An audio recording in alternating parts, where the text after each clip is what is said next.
mendukung kontingen UGM dalam kompetisi bisnis, manajemen, dan keuangan yang diselenggarakan oleh Pusat Prestasi Nasional atau sedang berjalan. Ketua Divisi Islamic Learning and Development 2022 yang berfungsi sebagai Divisi Syiar Dakwah dalam Jamaah Mahasiswa Muslim FEB UGM atau sedang berjalan. Staf Divisi Keilmuan BEM FEB UGM 2020-2021. Staf Islamic Learning and Development JMME FEB UGM 2020-2021 dan masih banyak lagi. Pendidikan non formal. Santri Pondok Pesantren Mahasiswi Darus Sholihat angkatan 12 tahun 2021 sampai 2023. Sekolah Pemikiran Islam Jakarta angkatan 7 tahun 2021. Sekolah Ilmu Keluarga oleh Gerakan Indonesia Beradab tahun 2021. SMA Insan Cendekia Madani pada tahun 2018 sampai 2020. Untuk pencapaian prestasi beliau amat sangat banyak, di antaranya juara 2 kompetisi kasus dan konsultasi PIT Shenzhen 2021, juara 2 JECO English Speech Competition FH Universitas Jenderal Sudirman 2021, juara 2 Lomba Cipta Konten dengan tema Ikatan di Era Pandemi Kronisasi SP2KM UGM 2021, juara 2 Content Creating Challenge bertema Personal Branding for New Leadership Project SP2KM UGM 2021. Dengan kemampuan beliau yaitu pembuatan konten, berbicara di depan umum, pemasaran digital, kepemimpinan dan komunikasi, serta berpikir kreatif. Langsung saja, tanpa berlama-lama, mari kita simak pemaparan materi dari narasumber kita. Kepada Saudari Azra Aurelia Firdausya, waktu dan layar disilakan. Oke, Assalamualaikum warahmatullahi wabarakatuh. Teman-teman semuanya, Azra ingin tanya apakah suara saya terdengar ya? Sudah terdengar. Oke, baik.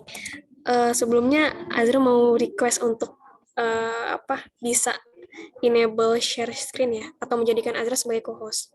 Terima kasih. Oke Kak, bentar ya.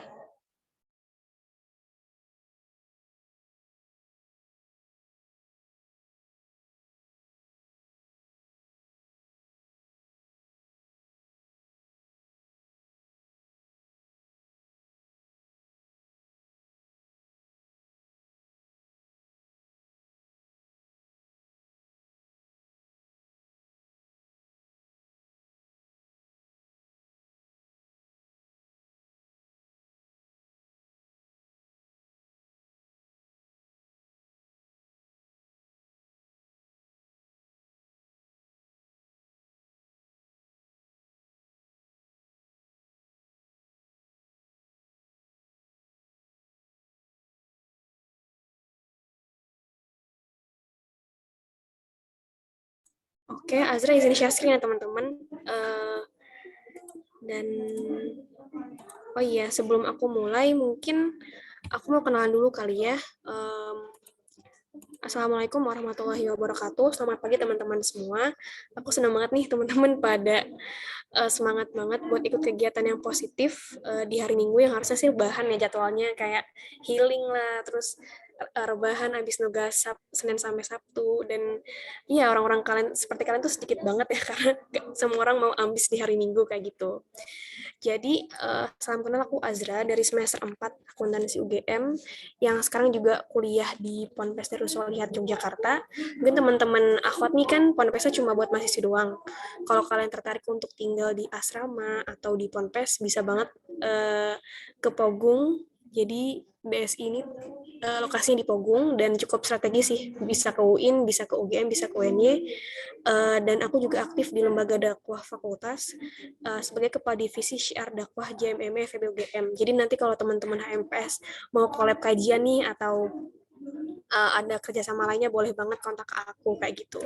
Nah, dan aku juga mau sejenis disclaimer atau pengingat kalau aku kan bukan dari jurusan syariah atau orang yang udah pernah menempuh pendidikan di jurusan syariah, misalnya di luar negeri kayak di Kairo atau di mana gitu ya. Dan aku juga nggak ngambil pendidikan Islam, jadi sekarang itu sifatnya kayak sharing-sharing aja. Karena kenapa aku nggak berani untuk mengungkap banyak dalil-dalil gitu ya. Di Ponpes ini aku diajarin untuk semangat belajar gitu. Kalau misalnya kita nggak tahu, jangan sampai bilang mungkin gitu. Takutnya membingungkan orang-orang yang dengerin kita. Jadi sharing-sharing aja ya guys sifatnya. Nah, sebelum itu mungkin aku mau kenal sama teman-teman nih. Mungkin di chat bisa ngetik daerah asal _ jurusan kuliah. Kalau aku dari Jakarta, jurusan kuliahnya akuntansi.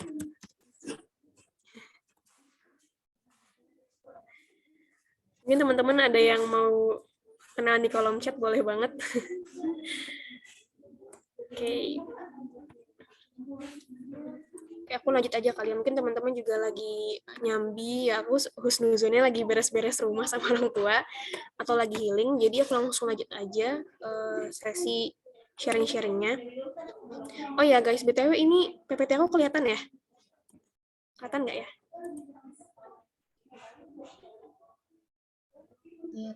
Kelihatan ya? Oke.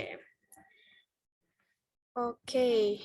Nah, bahasannya di sharing-sharing kali ini tuh aku mau mengingatkan kembali sih terkait keutamaan bulan Ramadan, serba-serbi puasa, tips produktif anti gagal, dan kuis Ramadan berhadiah.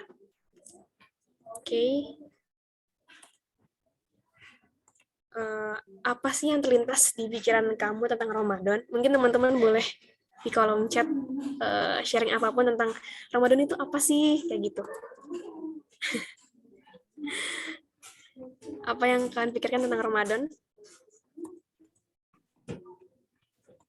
Bukber ya. Penuh berkah.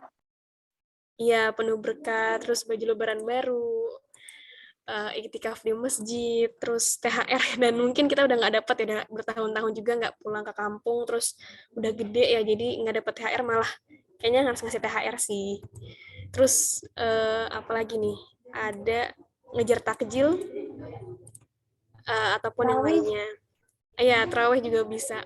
Nah, dan semua hal yang kalian pikirkan tentang Ramadan itu valid guys. Jadi itu sifatnya hura-hura, asik-asik, ataupun yang khusyuk banget kayak ibadah itu, semuanya emang itu relate banget sama Ramadan. Tapi aku mengingetin kalau misalnya yang paling spesial itu adalah mengingat keutamaan bulan Ramadan, karena kan bulan Ramadan itu cuma 30 hari dan tidak semua hambanya beruntung untuk menjumpai Ramadan tahun ini. Mungkin ada teman kita, keluarga kita, ataupun saudara-saudara lain di luar sana yang gak dapat privilege untuk ikut Ramadan lagi, seperti itu.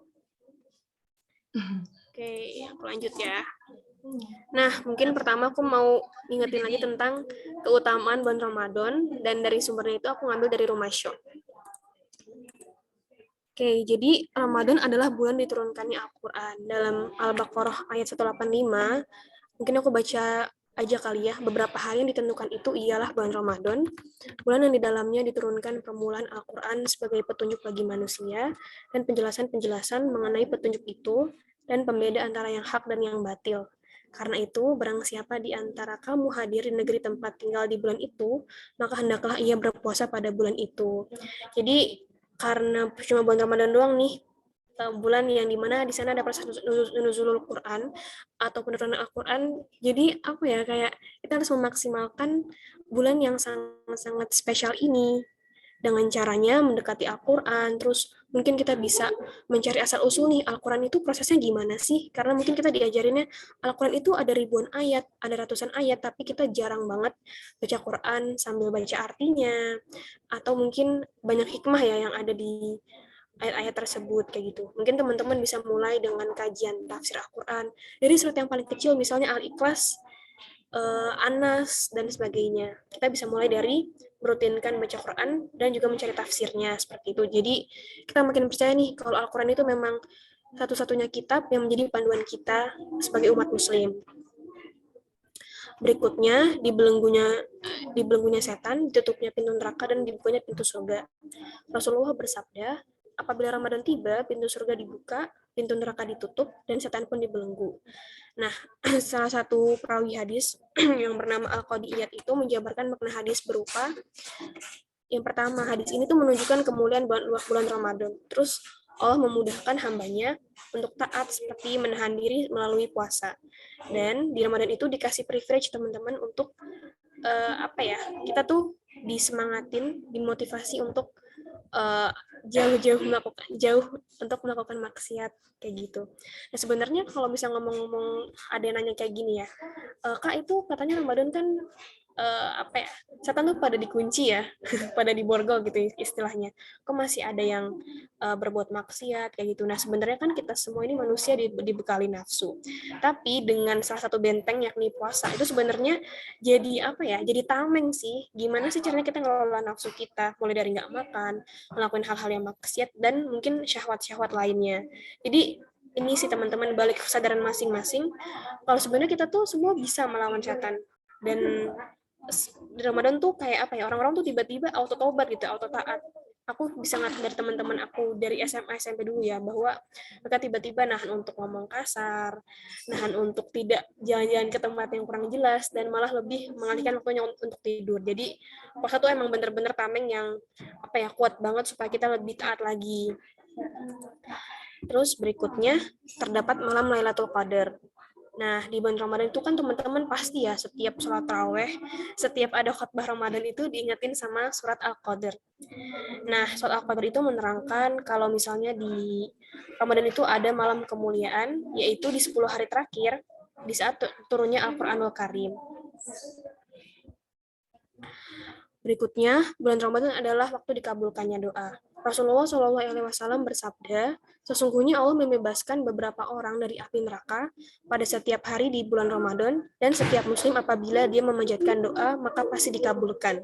Dan teman-teman yang berpuasa adalah salah satu orang-orang yang doanya tidak tertolak Kak, gitu. Dan tentunya Allah kan mengabulkan doa itu nggak langsung jeder gitu ya. Jadi pas kalian doa itu mungkin Allah menolak untuk beberapa waktu atau dikabulkannya nanti-nanti. Nah, berikutnya setelah kita membahas keutamaannya, aku juga mau ngingetin lagi nih terkait serba-serbi puasa. Kenapa aku kayak mereview hal-hal yang mendasar banget? Karena aku sadar nih sebagai mahasiswa yang kuliah di ekonomi bisnis ataupun udah nyantri juga, itu kadang-kadang sering kelewat materi-materi agama kayak gini. Kenapa? Kita memang diarahin buat apa ya, materi-materi duniawi terus, dan semoga dengan hal ini teman-teman jadi belajar lagi lebih tentang puasa Ramadan. Nah, hal-hal yang kamu harus tahu tentang puasa. Pertama, puasa adalah ibadah jasadiah yang memerlukan aktivitas fisik. Nah, dan puasa itu masuk dalam rukun Islam keempat. Puasa yang dituangkan dalam nas Al-Quran dan Sunnah bermakna meninggalkan dan menahan diri dari memenuhi hal yang boleh. Contohnya, keinginan perut dan keinginan seksual dalam rangka mendekatkan diri pada Allah Subhanahu wa taala. Dan puasa Ramadan itu fardu ain teman-teman, wajib dilaksanakan oleh setiap muslim yang balik, berakal sehat dan bermukim tidak musafir serta tidak menghadapi halangan yang syar'i seperti haid dan nifas. Nah, untuk hikmah buat puasa sendiri, teman-teman udah paham lah ya teorinya dari SD, dari zaman TP tuh udah ngerti banget pasti. Yang pertama tuh tazkiyatun nafs, yaitu pembersihan jiwa. Kita kan dituntut untuk mematuhi perintah Allah dan menjauhi larangannya. Terus menyehatkan badan juga dan aspek kejiwaan. Terkait riset, apakah puasa itu bisa buat diet, bisa buat jadi kurus, atau bisa membuat kita jadi body goals, itu kayak banyak sih di YouTube dan aku belum bisa ngejelasin hal tersebut. Terus pembiasaan bagi diri untuk sabar melakukan ketaatan dan menjauhi maksiat, menahan syahwat, belajar bersyukur akan nikmatnya, meningkatkan kepekaan sosial karena kita merasakan teman-teman di sana yang mungkin kurang beruntung ya dalam hal konsumsi, dalam hal sandang pangan papan, dan mempersiapkan hambanya menuju derajat takwa. Berikutnya, aku sebenarnya mau nyediain part 2 teman-teman, tapi Azra belum siap untuk menyampaikan terkait fikih atau panduan yang lebih detail mengenai puasa.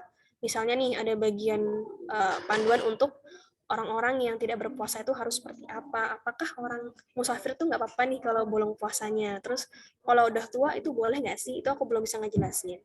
Terus ada juga bagian penetapan hilal, hal yang dilarang ketika puasa, hal yang disunahkan ketika puasa. Ini semua tuh ada panduannya. Dan tadi yang mungkin Azra bilang di awal presentasi, kalau misalnya ketika di Ponpes ini, aku tuh diarahin untuk lebih tawadu gitu ya. Kalau misalnya memang Azra nggak tahu hukumnya, itu jangan sampai bilang mungkin, dan kita lebih baik mengarahkan teman-teman yang nanya ke narasumber yang lebih valid.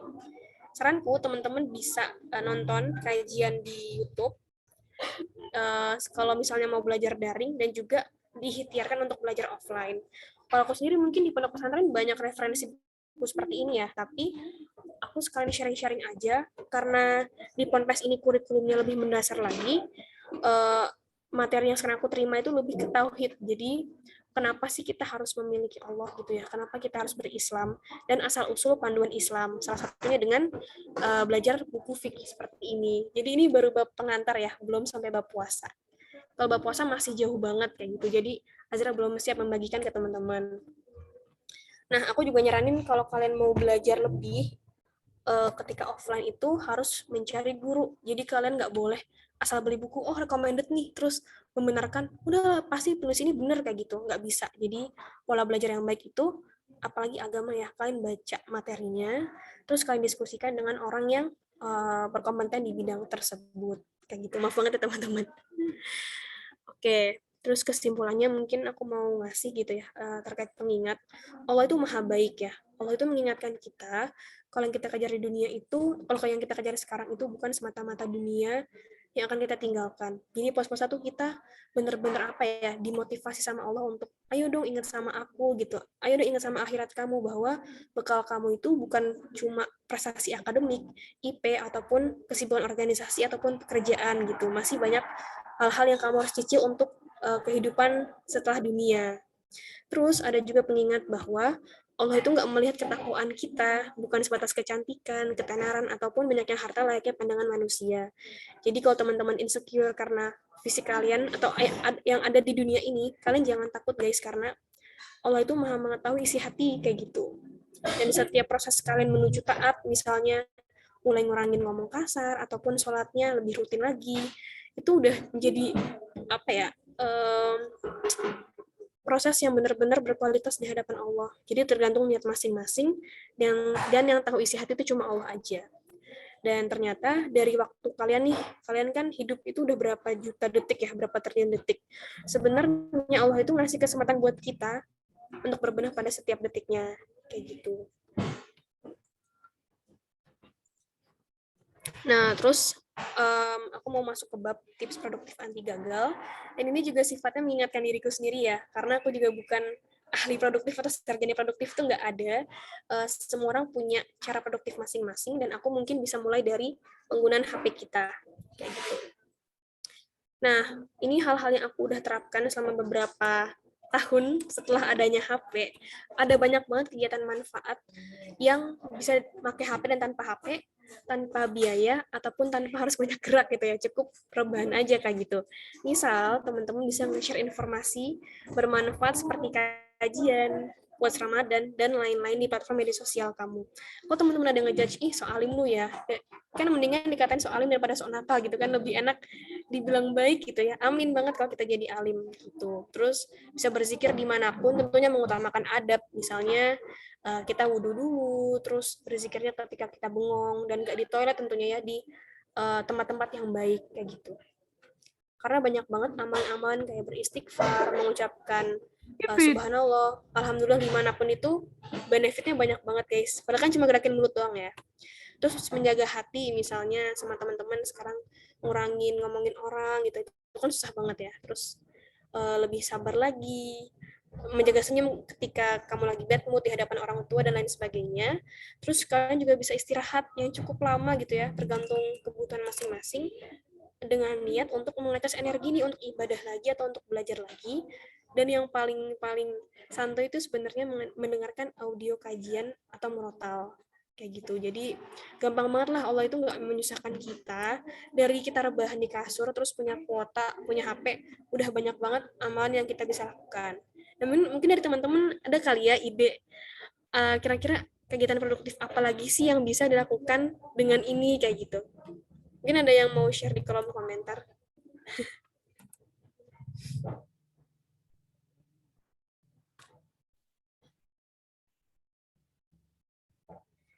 Kayak nanti teman-teman bisa lah ya kayak ngecek lagi nih, kira-kira di HP ku tuh ada aplikasi apa sih, terus media sosialnya itu feeds-nya apa. Kalau memang kalian follow-nya hal-hal yang bersifat hiburan, banyak ketawa-ketawanya, banyak apa ya, pokoknya hal-hal yang menghibur gitu ya, bisa mungkin pas Ramadan itu ditahan dan kalian bisa fokus untuk nyari konten yang bermanfaat aja kayak gitu. Karena setiap yang kita punya nih dari apa ya, pengajar ponpesku yang sering banget ingetin setiap hari, penggunaan waktu kita itu bakal dihisap alias dipertanyakan. Waktu muda kamu tuh buat apa, terus selama 1 minggu tuh kamu ngapain aja, apalagi dengan barang ini kayak gitu yang bisa menjadi pisau, bisa berakibat positif maupun negatif gitu. Jadi ya kelak yang ditanya itu bukan anggota tubuh doang, tapi hal-hal yang kita pakai, baju yang kita pakai buat apa, kuota yang kita punya tuh bergiga-giga ya, udah bertahun-tahun tuh gigabyte, udah terabyte kali yang kita pakai, itu buat apa, itu bakal ditanyain di akhirat nanti. Oke, berikutnya untuk dus alias hal-hal yang mungkin teman-teman bisa mulai untuk menjadi produktif. Pertama, jangan terlalu apa ya, memforsir diri gitu, istirahat dan kegiatan fisik yang cukup. Terus merencanakan ibadah dari target terkecil, realistis sampai rutin. Jadi Allah itu nggak melihat kayak misalnya nih tiba-tiba aku hari Senin kan nggak pernah tahajud ya, terus pas hari Selasa aku langsung tahajud 8 rakaat. Nah itu lebih baik sih kita mulai dulu dari hal-hal kecil, misalnya tahajud 2 rakaat dulu, terus nanti kalau udah 2 minggu 3 minggu konsisten baru coba 4 rakaat gitu. Jadi Allah itu menyukai kegiatan ibadah yang sedikit sih tapi rutin. Terus berikutnya mencari komunitas yang baik, mengalihkan agenda nongkrong dengan sahur on the road misal, atau bagi-bagi takjil. Kan itu asik ya, kayak kita naik motoran nih, healing di jalan sekalian bagi-bagi makanan ke orang, terus semangat belajar kayak gitu. Berikutnya kalau untuk yang bagian don'ts, yaitu hal-hal yang diantisipasi lah ya untuk menjadi produktif, itu jangan ikut kegiatan-kegiatan yang kurang bermanfaat, misalnya bukber yang mengorbankan sholat wajib dan terawih, itu udah sering banget dan jadi fenomena umum ya. Asik sih kayak katanya ketemu teman SD SMP gimana kabarnya gitu ya, mau tuker-tuker kabar, cuman kok abis makan itu kayak nggak ada yang berbenah untuk sholat isya maupun terawih, itu benar-benar harus dikurangin teman-teman. Dan bulan Ramadan tuh esensinya bukan bukber yang seperti itu, harusnya bukber itu habis makan cukup, sholat raweh, mungkin habis sholat raweh kalian bisa acara lagi kayak gitu. Terus tidur terlalu banyak, ada juga puasa dijadikan alasan untuk malas, meninggalkan ibadah wajib karena tadi kebanyakan tidur ya, terus menghabiskan waktu untuk hal-hal mudarat, misalnya bukannya memanfaatkan Lailatul Qadar malah ke mall, karena udah fenomena umum ya kalau 10 hari terakhir tuh mall malah penuh, itu apa ya, miris banget. Padahal itu adalah waktu-waktu yang sangat emas yang belum tentu semua orang bakal dapetin hal tersebut.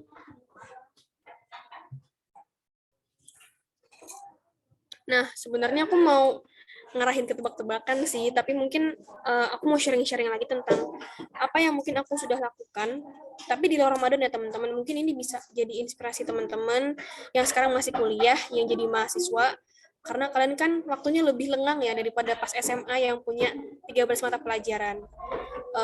Aku mungkin sharing-sharing kegiatan aku selama perkuliahan ini dengan tujuan insya Allah bukan sombong ya guys, tapi lebih kayak apa ya, inisiasi ide-ide yang kalian bisa gerakan sebagai mahasiswa kayak gitu. Karena kuliah itu cuma 4 tahun dan kita harus maksimalin juga. Aku mau share screen media sosialku kali ya. Nah, jadi karena teman-teman juga kan latar belakangnya dari pendidikan fisika, aku sempat kemarin ngadain ide ketika aku lihat fakultasku secara online, itu angkatan aku, adik kelasku tuh banyak banget yang kesusahan di mata kuliah akuntansi. Dan akhirnya aku punya koneksi sama salah satu bimbingan belajar akuntansi. Kita bisa kolaborasi gitu. Kita adain aja yuk beasiswa bagi teman-teman akuntansi yang mau les untuk persiapan UTS.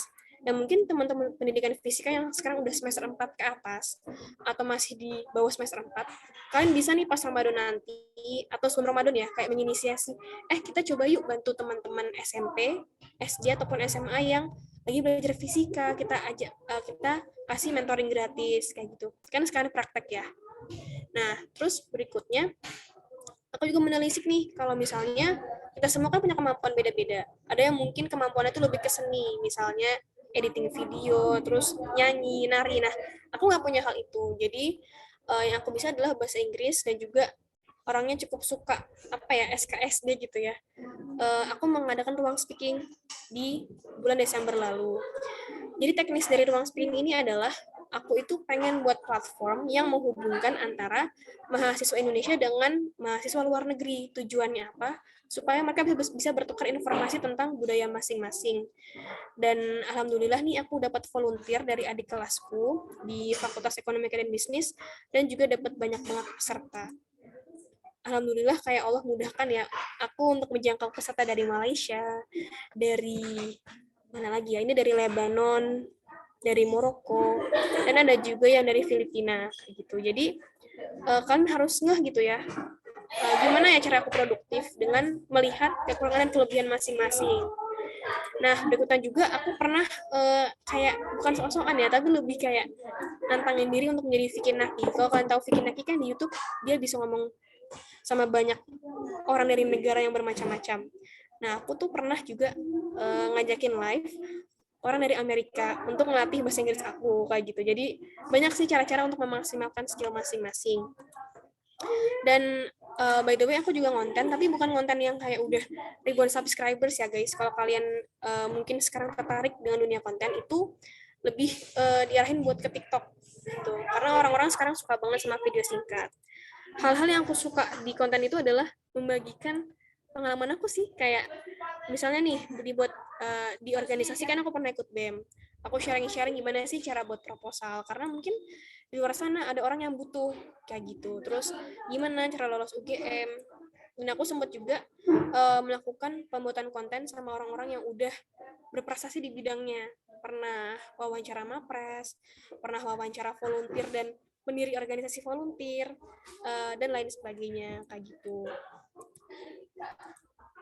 Dan mungkin kalau misalnya terkait sama Ramadan ya, ini kan banyak banget di Instagram itu kelas-kelas Ramadan. Teman-teman bisa ngecek di Instagram, misalnya nih ini untuk muslimah ya, yang ada itu Masjidul Asyri secara online, dan ini gratis guys, kayak gitu. Kita harus sadar bahwa kita kan masih kurang ilmu banget ya. Ilmu kuliah itu nggak cukup, apalagi ilmu agama kita juga masih jauh banget gitu. Jadi dengan kesadaran-kesadaran kurangnya ilmu, insya Allah kita bisa jadi produktif ke depannya. Mungkin itu sih dari yang aku bisa paparkan dari kegiatan produktif yang aku pernah lakukan kayak gitu, dan semoga kedepannya juga kita semua bisa melakukan hal-hal seperti itu ataupun yang lebih dari itu. Mungkin buat tebak-tebakan ini raja banget ya. Aku nggak tahu ini sukses atau tidak ya. Dan tebak-tebakan ini juga nanti akhirnya ada kuis berhadiah guys. Jadi stay tune ya. Takjil apakah ini? Teman-teman bisa jawab dengan on mic atau di komen aja. Nah, kira-kira apa ya guys takjilnya? Ada yang mau jawab? Bubur sumsum, Kak. Bener banget. Maaf ya garing guys. Nah, bener banget bubur sumsum guys, ini adalah salah satu makanan yang kalian akan hunting ya ketika menyambut Ramadan nanti. Terus berikutnya, apakah ini? Nah, teman-teman mungkin ada yang bisa nebak? Gorengan. Raja banget ya Bun, karena maklum ya aku masih mahasiswa belum lulus jadi sarjana pendidikan Islam nih. Mungkin nanti kalau kita rajin belajar agama, kita bisa sharing-sharing juga ke keluarga atau ke teman-teman terdekat. Nah, untuk mengakhiri sesi ini, sharing-sharing aku yang benar-benar ringan dan memotivasi teman-teman buat lebih baik setiap harinya gitu ya. Dan itu juga jadi reminder buat aku nih yang masih banyak malasnya, yang masih banyak futurnya. Teman-teman bisa dapetin planner gratis di link ini.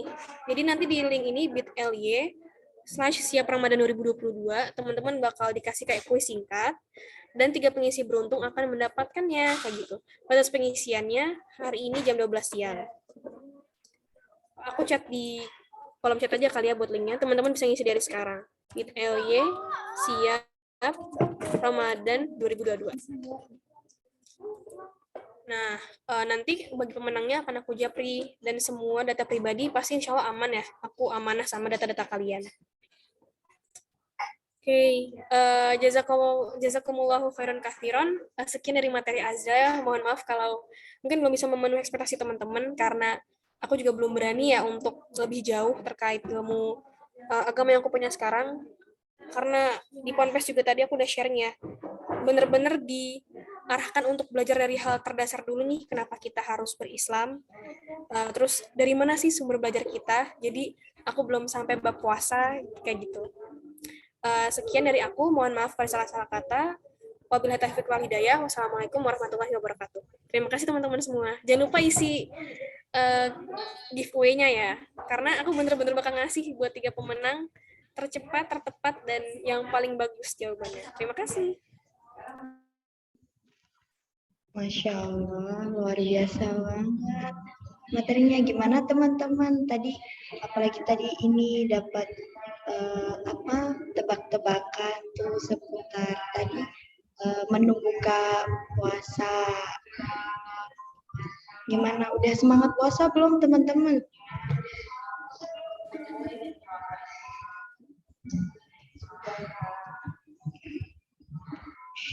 Baik, selanjutnya izinkan saya membacakan CV dari narasumber kedua kita.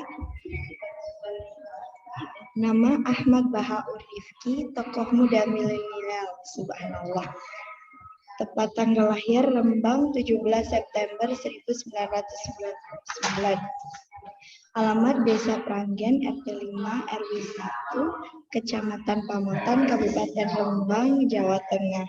Pendidikan MIHM Pragen 2005 sampai 2011. MTS HM Pragen 2011 sampai 2014. MAS NUTBS Kudus 2014 sampai 2017. Universitas Alma Ata Yogyakarta 2018 sampai sekarang. Pengalaman organisasi beliau yaitu pengurus PT YGI RDIV Jamaiyah tahun 2015 sampai 2017, Ketua 1 Hima PAI Universitas Alma Ata 2018 sampai 2019, Presiden Mahasiswa Universitas Alma Ata 2019 sampai 2020, Dewan Pertimbangan Presiden Mahasiswa Universitas Alma Ata 2020 sampai sekarang, Lajnah Kaderisasi dan Regenerasi BEM Pesantren se-Indonesia 2021 sampai sekarang, Ketua Komunitas Peduli Sosial Tim H 2019 sampai sekarang, dan Sekretaris Nasional BEM PTNU se-Nusantara 2022 sampai 2024. Skill beliau yaitu kemampuan komunikasi dan jejaring yang luar biasa, kemampuan bekerja dengan tim maupun independen, kemampuan bekerja di bawah tekanan, kemampuan mengikuti instruksi. Tokoh idola beliau yaitu Kiai Haji Abdurrahman Wahid. Moto hidup beliau, hidup hanya sekali, jangan menua tanpa karya dan inspirasi. Harus berkarya ya. Kontak alamat beliau Asrama Sunan Ampel Pondok Pesantren Krapyak Yogyakarta. Alamat email reif170999@gmail.com. Nomor WA bisa dicatat nih teman-teman. 0822 4361 6330 dan akun Instagram @reif99. Langsung saja kepada saudara Ahmad Bahaur Rifki, waktu dan layar kami persilahkan. Oke, terima kasih Mbak Moderator. Apakah suara saya terdengar semuanya teman-teman? Sudah.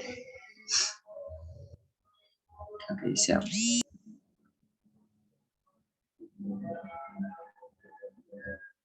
Sebelumnya, Assalamualaikum warahmatullahi ta'ala wabarakatuh.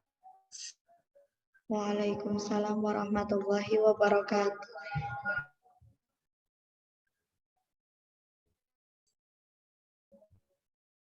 Oke. Sudah jelas ya suara saya? Cek.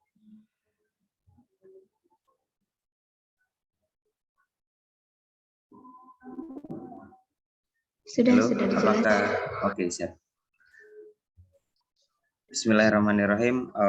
Yang sama-sama kami hormati yaitu Bapak Dr. Andes Nur Kuntoro MSI selaku Kepala Prodi Pendidikan Fisika Universitas Islam Negeri Sunan Kalijaga. Yang sama-sama kami hormati Ibu Dr. Winarti SPD MPD SI selaku Sekretaris Prodi Pendidikan Fisika UIN Sunan Kalijaga. Yang sama-sama kami hormati narasumber pertama yaitu Kak Azra. Terus yang kami banggakan semuanya teman-teman pengurus HMPS Pendidikan Fisika UIN Sunan Kalijaga. Mantap sekali tadi penjelasan dari Kak Azra ya, teman-teman.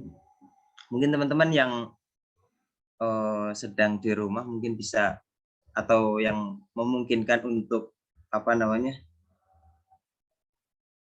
open kamera, mungkin bisa open kamera supaya interaksi kita bisa lebih enak.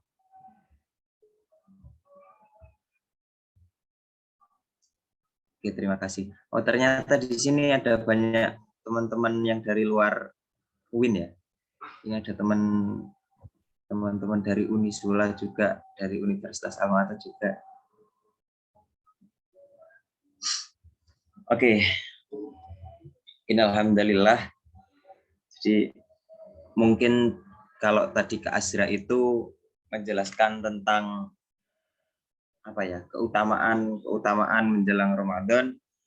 Di sini kita lebih menitik beratkan ke Nisfu Sa'ban karena webinar kita juga berjudul webinar Nisfu Sa'ban. Oke. Karena dari itu nanti materi-materi dari saya, sedikit materi dari saya, mungkin 10 menit ke depan kita akan berbicara tentang Nisfu Sa'ban.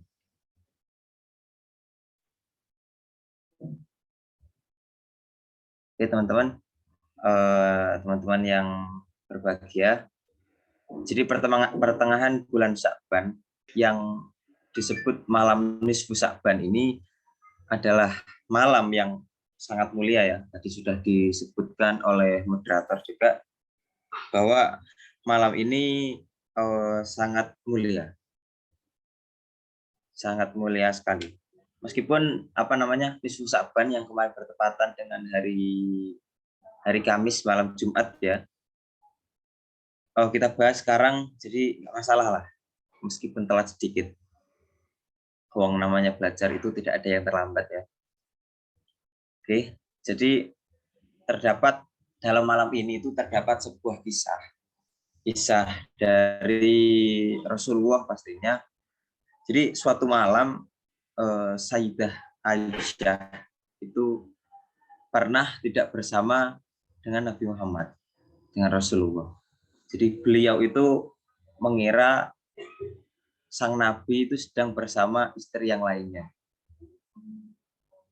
Nah, singkat cerita, Sayyidah Aisyah ini akhirnya mencari. Jadi bimbang lah seorang istri itu kalau suaminya jauh darinya.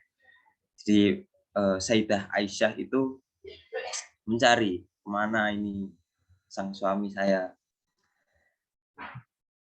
Terus alhasil sang Sayyidah Aisyah itu menemukan beliau, sang Rasulullah, yaitu ada sang Rasulullah itu berada di Masjid Baqi namanya. Jadi Masjid Baqi ini bertepat kalau di Indonesia di Desa Baqi gitulah. Jadi di Masjid Baqi ini sekarang menurut informasi yang kita dapat ya, jadi putri Rasulullah seperti Sayyidah Ummu Kulsum, terus Sayyidah Fatimah itu dimakamkan di sana.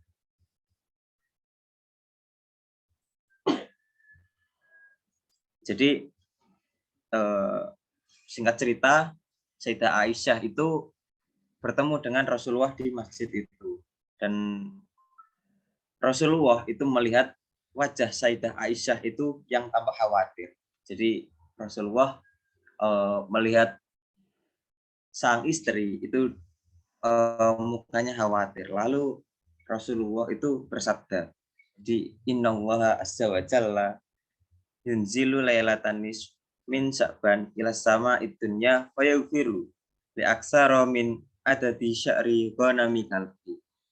Yang artinya ini pakai arti bahasa Jawa apa bahasa Indonesia ya? Ini ada yang dari luar Jawa yang nggak bisa bahasa Jawa? Pakai bahasa Indonesia. Ada Mas. Oh, oke, siap. Pakai bahasa Indonesia aja ya. Oke, jadi sesungguhnya Allah Zat Maha Suci dan Maha Luhur itu turun ke langit dunia mengampuni dosa yang lebih banyak ketimbang bulu kambing milik kabilah Kalb pada saat malam nisfu Sya'ban. Hadis riwayat Ahmad. Jadi dari hadis tersebut itu sudah dijelaskan bahwasannya Allah itu akan mengampuni dosa setiap kaumnya. Jadi di malam nisfu Sya'ban ini. Namun di sini yang akan jadi pembahasan utama kita yaitu tidak semua bisa meraih keutamaan sebagaimana yang sudah disebutkan dalam riwayat di atas. Jadi ada dua kelompok yang gagal meraih dan gagal mendapat ampunan atas dosa dan kesalahannya. Jadi menurut keterangan dari Syekh Albani yang merupakan pentasih hadis sahih juga. Jadi dari Mu'ad bin Jabal dari Rasulullah Shallallahu Alaihi Wasallam, beliau bersabda, sungguh Allah memperhatikan hambanya dengan penuh rahmat pada malam nisfu Sya'ban. Kemudian ia akan mengampuni semua makhluknya kecuali dua golongan, yaitu orang musyrik dan musyahin. Musyahin ini artinya orang munafik yang menebar kebencian antar sesama umat Islam.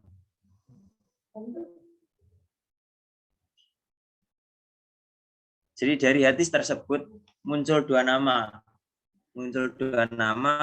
kelompok yang tidak diampuni oleh Allah Subhanahu wa taala. Jadi yang pertama yaitu orang musyrik. Orang musyrik. Jadi kita pahami bersama, orang yang menganggap atau yang menjadikan selain Allah sebagai Tuhan itu disebut orang musyrik. Jadi ini merupakan perbuatan syirik yang sangat besar. Allah Subhanahu wa taala berfirman, laqad kafara alladziina qalu innallaha huwal masiihu Isa ibnu Maryam. Wa qala al-masiihu ya bunayya. Wa qala al-masiihu ya bani Israila utullaha rabbi wa rabbakum. Innahu may yusyrik billah. Jadi sesungguhnya Allah telah kafirkan orang-orang yang berkata sungguhnya Allah Al-Masih putra Maryam. Padahal Al-Masih sendiri berkata, hai Bani Israel, sembahlah Allah Tuhanku dan Tuhanmu. Sungguhnya orang yang menyekutukan Allah, maka pasti Allah mengharamkan surga untuknya dan tempatnya adalah neraka. Quran surat Al-Maidah ayat 72. Oke. Jadi kemusyrikan ini merupakan merupakan perbuatan zalim terbesar yang dilakukan oleh seorang hamba. Jadi dari ada juga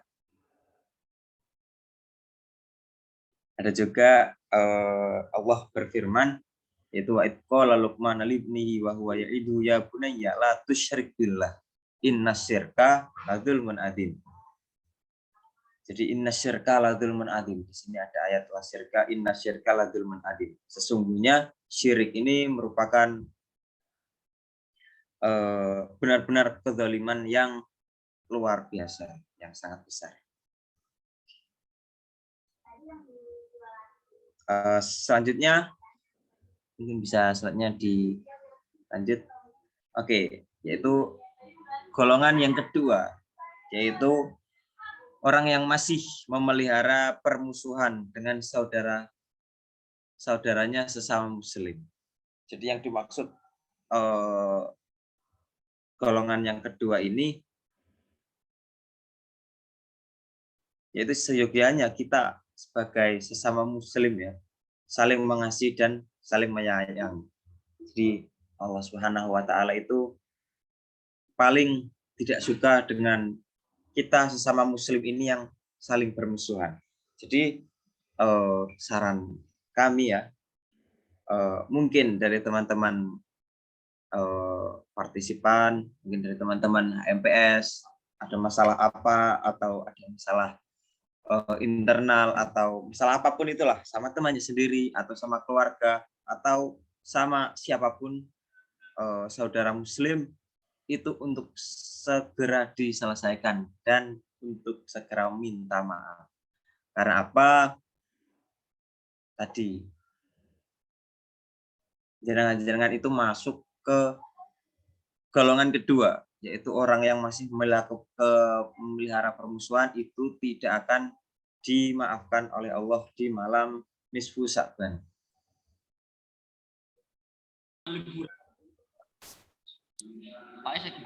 Jadi mungkin inilah sedikit keutamaan dari malam pertengahan bulan Sya'ban atau malam nisfu Sya'ban. Jadi mari terus memupuk amal kebaikan kepada Allah Subhanahu wa taala seperti yang tadi sudah disampaikan oleh Kak Asdra yang sangat luar biasa sekali tadi. Mari segera padamkan api permusuhan dengan saling memaafkan, saling menyayangi dan saling mencintai. Barakallah, mungkin hanya itu yang bisa kami sampaikan. Kurang lebihnya mohon maaf, mungkin nanti bisa dilanjut di pertanyaan. Terima kasih. Apabila ada yang kurang berkenan dari pengucapan atau dari tingkah laku saya mohon maaf sebesar-besarnya. Wallahul muwaffiq ila aqwamit thoriq. Enggak PMII, enggak asik. Wassalamualaikum warahmatullahi wabarakatuh.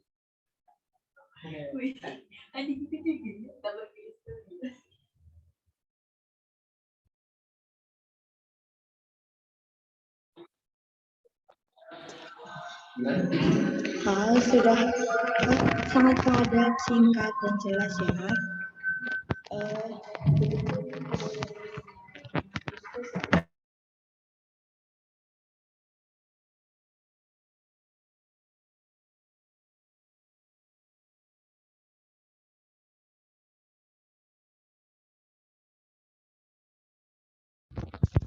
Baik, luar biasa sekali materi yang disampaikan oleh narasumber-narasumber hebat kita hari ini. Langsung saja untuk bagi teman-teman yang mau bertanya bisa raise hand atau enggak bisa menuliskan di kolom chat ya.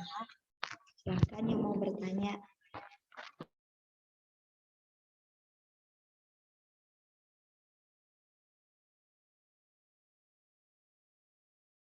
Silakan kepada Mas Bayu Haji Amirullah.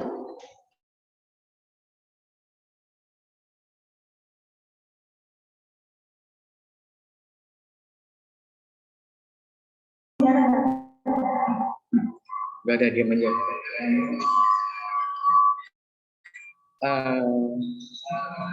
Assalamualaikum warahmatullahi wabarakatuh. Waalaikumsalam warahmatullahi wabarakatuh. Sebelumnya izin masuk dan izin bertanya kepada narasumber yang sangat hebat dalam menyampaikan materi. Nah, saya lebih tertarik kepada yang penyampaian dari Kak Azra tadi tentang keutamaan bulan Ramadan. Nah, di sini ada 2 poin yang saya ingin tanyakan. Salah satunya, yang pertama yaitu di sini tuh terdapat malam Lailatul Qadar, yang dimana dalam malam Lailatul Qadar itu kan lebih baik dari 1000 bulan. Dan itu terdapat pada 10 hari terakhir di bulan Ramadan. Nah, itu bagaimana nih kita kan menyikapi yang sering terjadi dalam masyarakat. Itu kan banyak yang mereka itu hanya mengincar pada bulan-bulan pada hari-hari akhir yang dimana itu cuma ganjilnya aja gitu, malam ganjilnya aja. Dan itu yang malam-malam genap dan malam-malam sebelumnya, sebelum 10 hari terakhir itu malas-malasan gitu. Dia hanya tertarik pada Lailatul Qadar tersebut. Jadi kalau dilihat itu dia melakukan ibadah ingin mendapatkan tersebut. Biasanya itu kan nggak. Nah, itu bagaimana hal tersebut? Nah, setelah itu poin yang kedua yang saya ingin tanyakan yaitu bulan Ramadan adalah waktu dikabulkannya doa. Dikabulkannya doa itu bagaimana ya? Karena kan doa itu kan ya, apakah hanya dikabulkan ketika bulan Ramadan saja, ataukah lebih utama begitu, ataukah bagaimana? Terima kasih.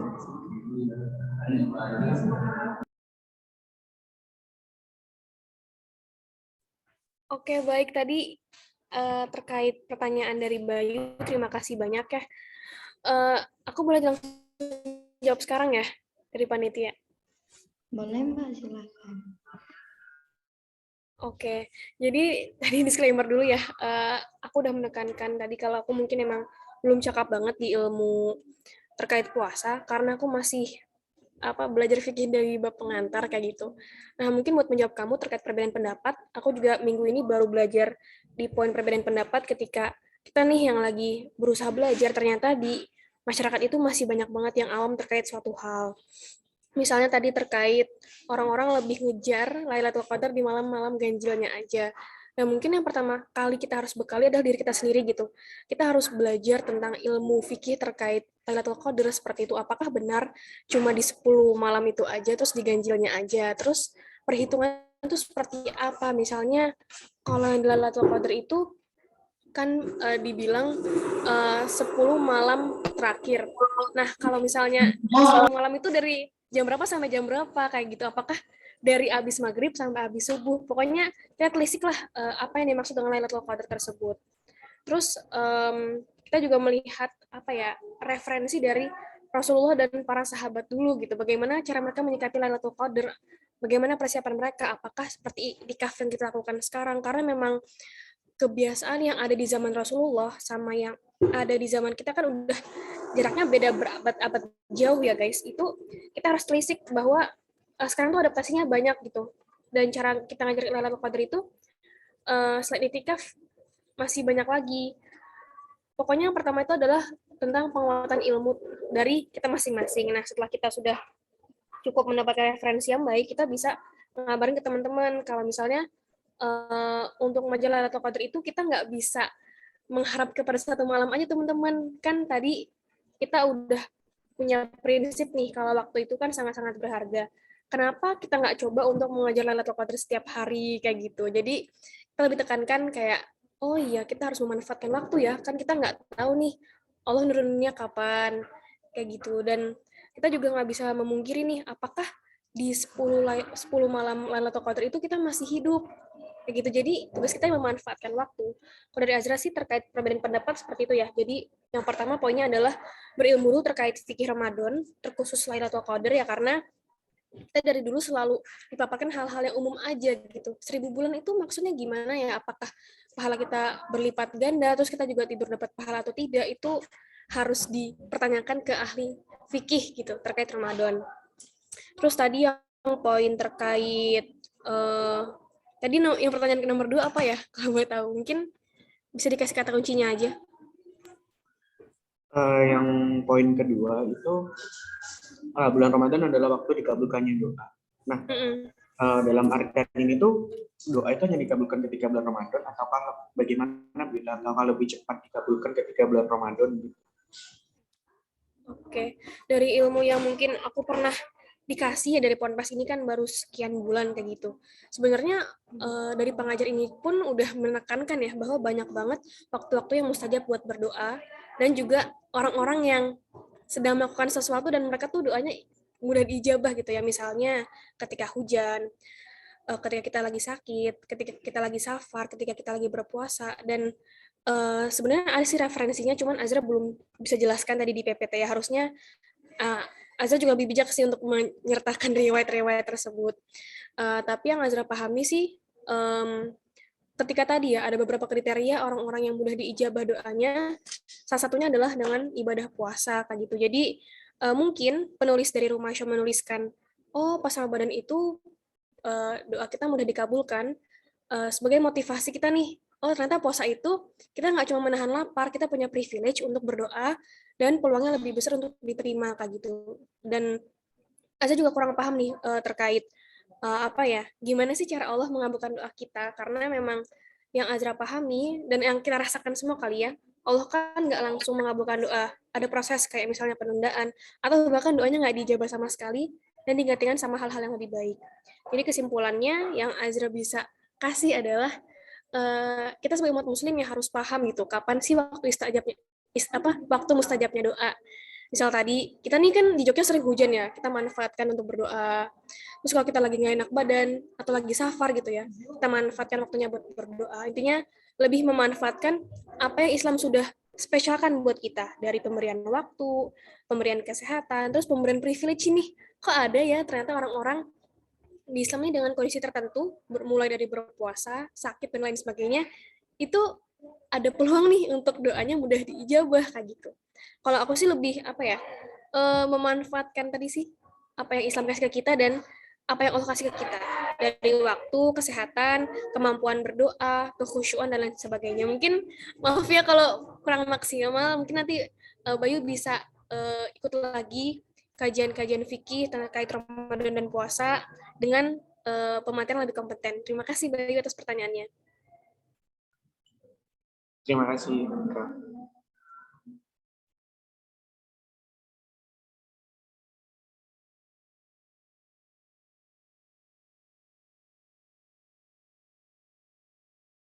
Ayo teman-teman, siapa lagi yang mau bertanya nih, mumpung bisa ngobrol langsung nih sama pematerinya. Siapa yang mau tanya lagi?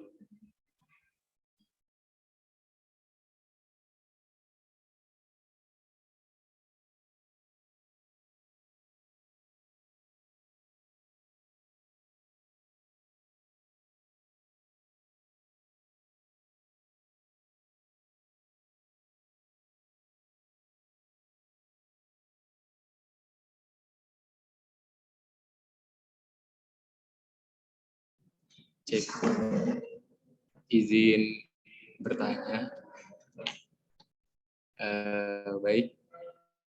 Mungkin pertanyaannya itu ada 2 ya, untuk Mbak Azra sama Mas Baha. Nah, untuk Mbak Azra, seperti yang kita ketahui kan itu biasanya itu kalau puasa itu yang ramai itu pada malam-malam pertama dan malam-malam terakhir ya Mbak. Itu kenapa sih orang tuh hanya meramaikan masjid itu pada malam pertama dan pada malam-malam terakhir? Terus semisal kalau juga bulan puasa itu kan biasanya kan ada yang targetnya itu ada yang one day one juice gitu. Nah, kebanyakan bukan dari orang sih, termasuk saya sendiri, itu biasanya kalau misalnya hari ini itu udah niat gitu Mbak, bakal kayak hari ini harus one day one juice, harus konsisten ibadahnya juga harus meningkat gitu. Tapi kayak semangatnya itu di hari ini saja, kayak hari besoknya tuh kayak udah menurun lagi gitu Mbak. Apa sih, bagaimana cara tips dan triknya supaya agar konsisten gitu. Seperti yang kita ketahui kan kalau manusia yang beruntung itu kan manusia yang hari besoknya itu lebih baik dari kemarin, seperti itu. Dan untuk pertanyaan untuk Mas Baha, seperti yang saya ketahui juga dan pernah dengar, untuk yang pada nisfu Sya'ban itu ada 2 orang yang dosanya tidak diampuni oleh Allah, yaitu orang yang musyrik dan yang masih menyimpan rasa dendam sesama manusia. Nah, pertanyaannya gini Mas, semisal kan kalau waktu dulu itu kan misalnya kayak sering itu Mas berantem gitu antar sama teman, sehingga kayak karena itu kayak udah nggak pernah sering kontek-kontekan gitu. Nah, gimana sih misal kayak, tapi seketika tuh kayak udah pernah kontek-kontekan lagi gitu Mas. Apa kan itu juga udah termasuk kayak permasalahan yang terdahulu itu juga udah dimaafin gitu Mas. Dan kadang juga kalau manusia itu kan sering gengsi gitu Mas untuk minta maaf terlebih dahulu. Mungkin itu sih Mas pertanyaan. Terima kasih.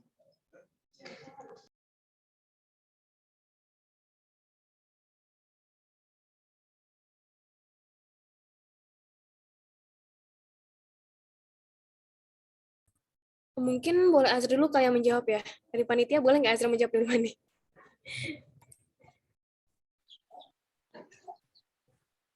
Oke. Tadi aku mau ngejawab pertanyaan terkait kalau puasa itu biasanya ramenya cuma malam minggu pertama sama terakhir. Kenapa ya orang-orang hanya meramaikan di saat-saat itu, dan juga kalau kita mau targetnya ambis nih, misalnya one day one use di Ramadan itu kok semangatnya cuma pas awal-awal doang. Karena kan yang lebih penting itu adalah kita yang bisa lebih baik dari hari kemarin. Kalau misalnya tersendat kayak gitu kan kita jadi nggak maksimal. Nah, mungkin menjawab yang pertanyaan terkait kenapa ya orang tuh ramainya cuma beberapa minggu doang kayak gitu. Mungkin kalau pas pertama ya itu lagi, aku nggak bisa menduga sih karena belum ada riset sosial terkait kenapa orang tuh ambisnya cuma pas minggu pertama doang.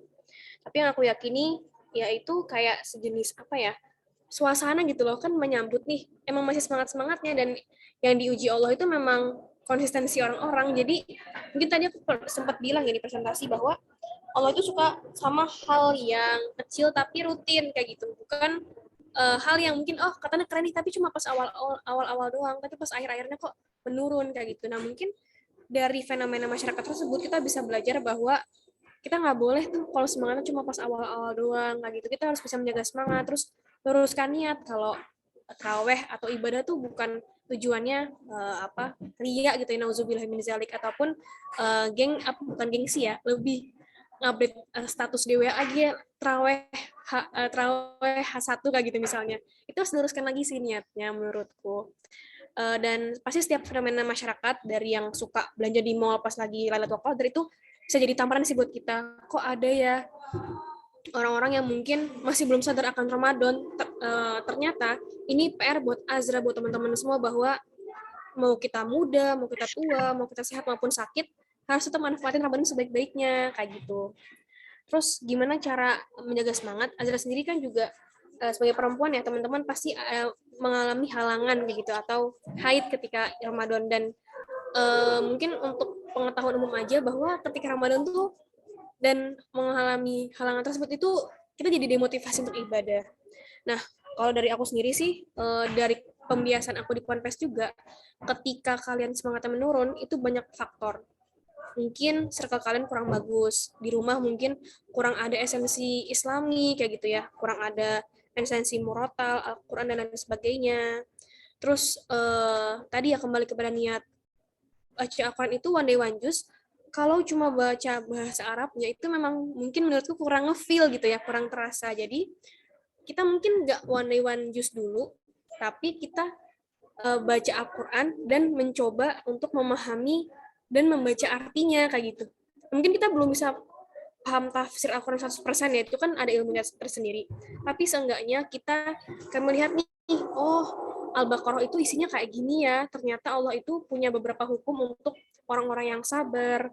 Allah punya kisah-kisah terkait nabi-nabi terdahulu. Jadi lebih fokus ke hal-hal yang membuat kita paham dulu. Aku dulu pernah juga kayak one day one juice, kayak berjus-jus itu aku udah cepet lah, setengah jam bisa 1 jus, tapi kok keesokan harinya surut ya, ternyata aku nggak dapet value atau nggak dapet rasa dari Al-Quran itu, kecuali kita orang Arab ya, atau orang yang udah bisa paham tafsir. Itulah santai lah, kayak oh baca Quran lah, aku udah ahli.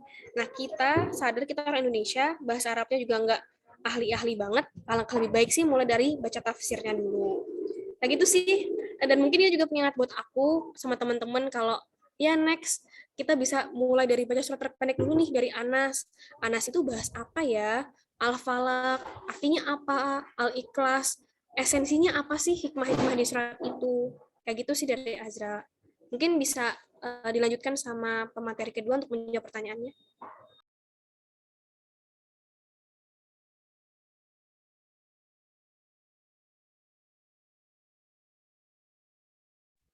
Silakan kepada Mas Baha untuk menjawab pertanyaan dari Mas Ihsan. Oke, terima kasih. Apakah suara saya terdengar? Terdengar, Mas. Cil. Tolong cil suaramu cil. Oke, terima kasih. Jadi tadi pertanyaannya mungkin bisa diulangi sekali lagi biar lebih jelas. Clue-nya saja. Gini Mas, kayak semisal waktu dulu tuh kan kayak kita masih remaja gitu kan, kayak sering berkelahi gitu Mas. Tiba-tiba kayak udah nggak akur gitu. Tapi tiba-tiba udah kontekan lagi, apa itu udah termasuk kayak udah saling memaafkan gitu. Oke. Ingat.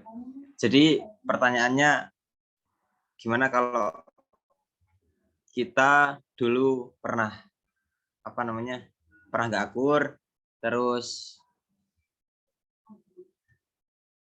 sekarang udah tiba-tiba akur gitu aja, gitu Mas? Mas, apakah itu juga udah termasuk kayak udah saling memaafkan? Kadang kan tapi kan kayak belum pernah kayak minta maaf gitu. Kadang juga kalau misal manusia yang minta maaf terlebih dulu kan kadang suka lebih gengsi gitu Mas. Oke, jadi untuk mungkin menjawab dari pertanyaan Mas Hakim ya, kalau nggak salah ya. Jadi alangkah baiknya jadi Mas Hakim itu gentleman untuk mengakui kesalahan, karena meminta maaf itu lebih baik. Nah, misal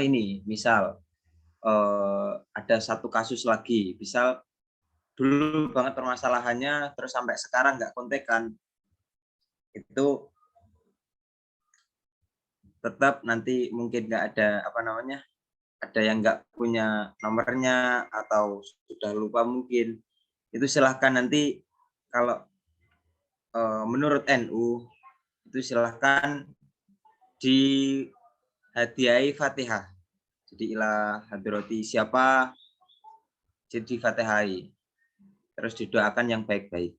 Terus Mas Hakim juga harus janji sama diri sendiri untuk kalau dia yang salah, Mas Hakim niat dalam hati untuk memaafkan. Kalaupun Mas Hakim yang salah, niat dalam hati untuk mohon maaf. Seperti itu. Terima kasih. Oh, ini ada banyak pertanyaan ini di kolom pertanyaan ya. Bentar ya, saya buka. Iya, ini ada pertanyaan yang pertama dari Uswatun Hasanah. Saya ingin bertanya untuk kedua pemateri, ketika bulan Syaban kan ada amalan-amalan ibadah seperti sholat malam dan membaca surat Yasin. Untuk meyakini hal ini bagaimana ya? Hukum meyakini hal itu tuh bagaimana gitu? Ini mau dijawab ke Azra atau bagaimana? Silakan yang mau menjawab. Kak Azra mau jawab duluan. atau Oke, saya? baik. Yang dari Uswatun Hasanah ya? Ya, Mbak. Oke. Oke, saya ingin bertanya untuk kedua pemateri. Ketika bulan Sya'ban kan ada aman-aman ibadah seperti sholat malam dan membaca surat Yasin. Untuk hukum meyakini hal ini bagaimana ya? Nah, kalau dari pendidikan yang Azra dapat ya selama nyantri nih 6 bulan ya kurang lebih, sebenarnya aman ibadah sholat malam sama Yasin itu bisa kita kerjakan sih di bulan Sya'ban ataupun di bulan-bulan lain-lainnya. Karena yang setiap hari ya kita sah-sah aja untuk melakukan ibadah seperti itu. Untuk faidahnya atau keistimewaannya Azra kurang paham, tapi memang Allah memberikan ganjaran bagi kita nih. Kita mulai dari prinsip yang paling dasar dulu lah. Kalau kita baca Quran, satu hurufnya bernilai satu kebaikan. Jadi kalau kamu baca surat Yasin di bulan Sya'ban maupun di luar bulan Sya'ban itu valid-valid aja. Dan iya, kalau apalagi kalau kamu baca Yasinnya sering, aku sih pahamnya dari situ ya, satu huruf di Al-Quran sama dengan satu kebaikan. Cuman kalau misalnya baca Al-Waqiah untuk mendapatkan rezeki banyak, itu aku belum menelisik. Atau baca Yasin sering nanti faedahnya ini, aku belum bisa berpendapat hal seperti itu. Aku lebih menekankan bahwa ada prinsip-prinsip dasar yang kita harus kenalin dulu nih. Tadi misalnya faedah baca Quran, satu huruf bernilai satu kebaikan. Untuk saat malam juga Allah kan apa ya? Aku pernah baca salah satu referensinya, Allah itu mendengar gitu ya teman-teman yang sholat malam, yang meminta kepadanya, dan di jam-jam tersebut, di jam-jam tahajud itu tuh malaikat turun untuk menyaksikan doa-doa kalian kayak gitu. Tapi karena aku tadi sudah mengingatkan kalau aku bukan ahli di bidang fikih ibadah, mungkin Kak Uswatun Hasanah bisa cari lagi nih referensi yang tepat. Kalau Azra sendiri, mungkin kesimpulan yang aku bisa kasih ke teman-teman adalah sholat malam, sholat duha, surat yasin, ataupun surat-surat lain yang punya faedah khusus, Azra belum mengaplikasikannya ke kehidupan sehari-hari. Tapi kita bisa pakai prinsip dasar. Kalau kita sholat wajibnya udah oke, ditambah lagi sama sholat sunnah, duha, tahajud, witir segala macam itu lebih oke. Dan Allah kan suka ya sama hambanya yang berbenah setiap hari. Dan terkait baca Quran, yaudah yang kita yakini aja gitu. Azra yakin kalau misalnya kita baca Quran, menambah kebaikan di setiap huruf yang kita baca. Mungkin itu sih yang aku bisa kasih ke Ustadzun Hasanah. Terima kasih. Mungkin Mas Bahak mau menambahkan? Oke, terima kasih. Jadi saya tambahkan sedikit ya. Jadi pertanyaannya kan tadi untuk meyakini hal ini bagaimana? Jadi meyakini amalan-amalan ibadah seperti sholat malam dan membaca surat Yasin itu hukumnya bagaimana? Meyakini hal itu. Jadi untuk hukumnya sendiri itu sunnah. Kenapa sunnah? Karena ketika kita tidak melakukannya pun tidak dosa. Jadi ketika kita melakukan itu mendapatkan pahala. Nah, itulah sunnah. Jadi nanti itu hukumnya itu sunnah. Hukum meyakini amalan-amalan itu sunnah. Terus ini ada pertanyaan dari Mita Efriani ya. Langsung saya jawab aja ya. Jadi terkait dengan malam Lailatul Qadar dan malam nisfu Sya'ban, keduanya kan sama-sama malam penuh ampunan. Pertanyaannya, mengapa malam nisfu Sya'ban tidak dirahasiakan seperti Lailatul Qadar? Karena sampai saat ini kan Lailatul Qadar hanya diketahui pada 10 hari terakhir di bulan Ramadan. Oke. Kenapa tidak dirahasiakan? Karena di materi tadi juga sudah saya sebutkan bahwa Rasulullah itu pernah bersabda bahwa malam ini itu malam penuh pengampunan. Jadi jawaban saya ya karena Rasulullah sendiri yang sudah bersabda seperti itu. Mohon maaf. Cek. Halo. Apakah suara saya jelas? Jelas, Mas. Oh, tak kira nggak jelas Ale. Kok nggak ada yang respon.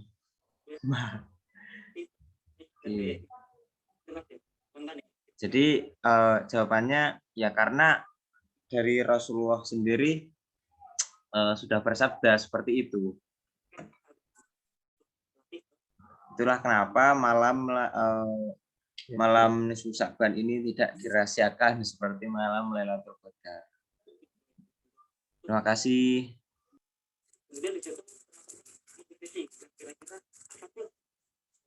Baik, adakah teman-teman yang mau bertanya lagi? Walah, itu penting anak dari ya. Aku ngerti nih Mbak Nanda. Wes. Benar ya, apa? Ya?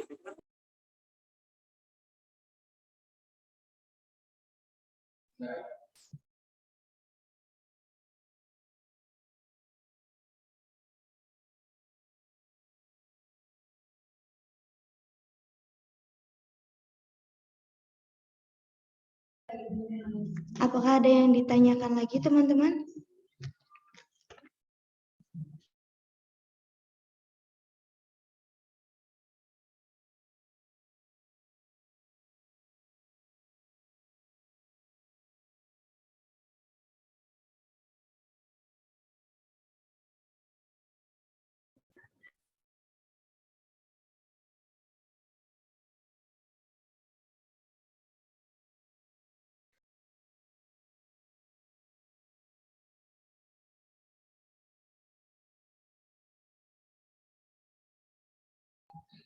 Alhamdulillah rangkaian acara inti pada hari ini sudah berjalan dengan lancar. Terima kasih kepada kedua narasumber hebat kita, Saudari Azra Aurelia Firdausya dan Saudara Ahmad Bahaur Rifki yang sudah berbagi ilmunya kepada kita semua. Semoga ilmu yang diberikan beliau bisa bermanfaat untuk kita semua. Sebelum saya kembalikan ke Master of Ceremony, saya akan menyimpulkan terkait materi pada hari ini. Ada beberapa keutamaan di bulan suci Ramadan, yaitu ada Ramadan itu adalah bulan diturunkannya Al-Quran seperti yang dijelaskan Mbak Azra tadi, terus dibelenggunya setan, neraka ditutup, dan surga dibuka, terus ada malam Lailatul Qadar, dikabulkan doa, terus ada juga Allah itu maha baik, dunia itu bakal ditinggal gitu. Kita tuh kayak disadarkan oleh Allah, kita tuh bakalan kekal di akhirat gitu, bukan di dunia. Terus Allah juga melihat ketakwaan kita, bukan dari paras kita, bukan fisik kita gitu. Terus Allah juga ngasih kesempatan untuk kita berbenah diri menjadi yang lebih baik. Terus ada tips-tips produktif anti gagal tadi. Ada yang nyimak enggak tadi? Harus nyimak semua loh ya. Ada beberapa tadi. Ada misalnya pemanfaatan HP. Kita harus manfaatkan HP itu dengan baik, maksimal dengan yang hal baik-baik lah. Jangan TikToknya buat yang yang buru-buru, yang gosip-gosip itu jangan. Yang harusnya tuh TikTok yang dilihat tuh yang sharing-sharing gitu, yang bukan yang bukan yang nggak bermanfaat gitu. Terus ada juga kita tuh menjaga hati, kita harus menjaga hati, jaga mata juga sebenarnya. Terus istirahat dengan niat nge-charge, bukan kita istirahat buat malas-malasan loh ya.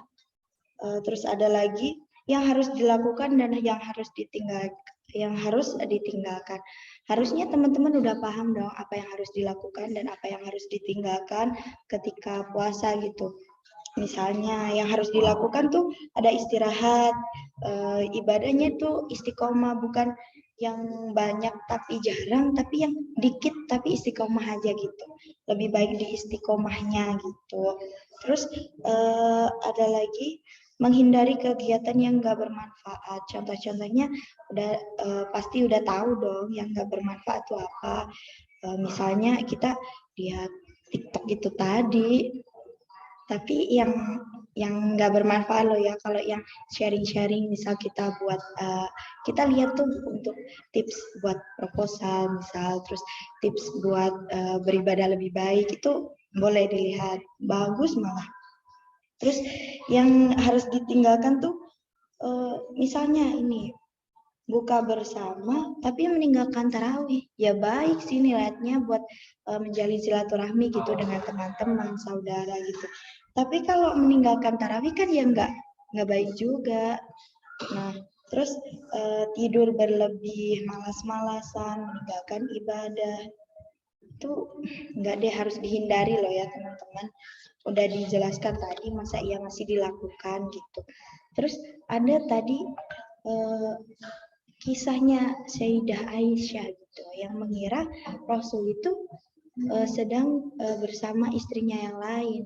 Padahal Rasulullah sedang beribadah gitu di Masjid Baqi. Terus ini ada 2 golongan yang diharamkan mendapat ampunan di malam nisfu Sya'ban. Semoga kita enggak ya. Yang pertama, golongan yang diharamkan itu yang pertama ada orang musyrik. Orang musyrik itu yang menganggap atau menjadikan selain Allah itu Tuhan. Kata lainnya itu menyekutukan Allah gitu ya, yang lebih singkat gitu. Terus yang kedua adalah orang yang masih memelihara permusuhan dengan saudara. Semoga kita enggak ya, kita tuh aman damai gitu. Jangan sampai ada permusuhan di antara kita. Demikian ringkasan materi yang dapat saya ambil dari pemaparan materi oleh kedua narasumber tadi. Sekian, saya Dian Eka Kurniawati selaku moderator pada webinar hari ini. Mohon maaf apabila dalam memandu acara hari ini masih banyak kekurangan dan hal yang kurang berkenan di hati saudara semuanya. Terima kasih. Untuk selanjutnya, saya kembalikan kepada Master of Ceremony.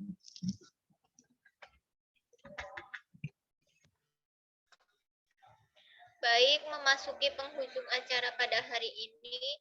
Marilah kita tutup acara pada hari ini dengan membaca hamdalah bersama-sama. Alhamdulillah. Alhamdulillahirabbil alamin. Alhamdulillahirabbil alamin. Selanjutnya, sesi dokumentasi. Dimohon untuk peserta webinar menghidupkan kameranya dan kepada yang bertugas disilahkan.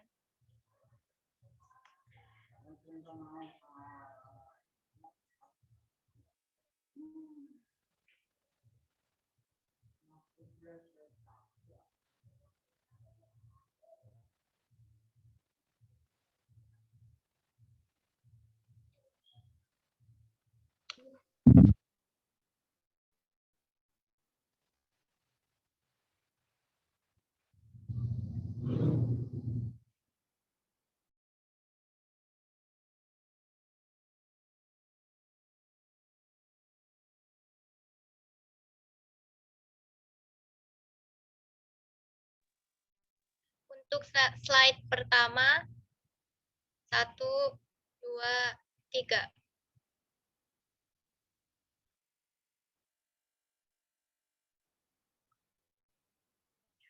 Untuk slide yang kedua, 1, 2, 3.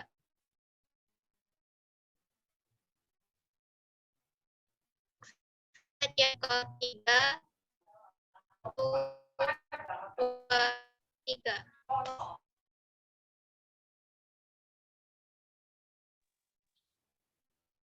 Demikian rangkaian acara webinar Nisfu Sya'ban yang bertemakan meningkatkan keimanan dan mengoptimalkan ibadah untuk menyongsong bulan suci Ramadan. Semoga apa yang disampaikan oleh narasumber pada hari ini menjadi ilmu baru bagi kita semua, dan semoga bermanfaat di kemudian hari. Saya selaku Master of Ceremony meminta maaf yang sebesar-besarnya dalam memandu jalannya acara banyak salah kata maupun perbuatan. Saya Agustin Setianing, pamit undur diri. Terima kasih. Wassalamualaikum warahmatullahi wabarakatuh. Waalaikumsalam warahmatullahi wabarakatuh. Terima kasih para pemateri. presensi teman-teman. Teman-teman, kami izin pamit dulu ya. Terima kasih Mas, baik Mas. Iya Mas Baha, terima kasih Terima banyak kasih, Mas. Mas. Dan Azra. Terima kasih ya teman-teman panitia. Izin live. Jangan lupa Ya. di follow ya IG-ku. Iya, siap-siap.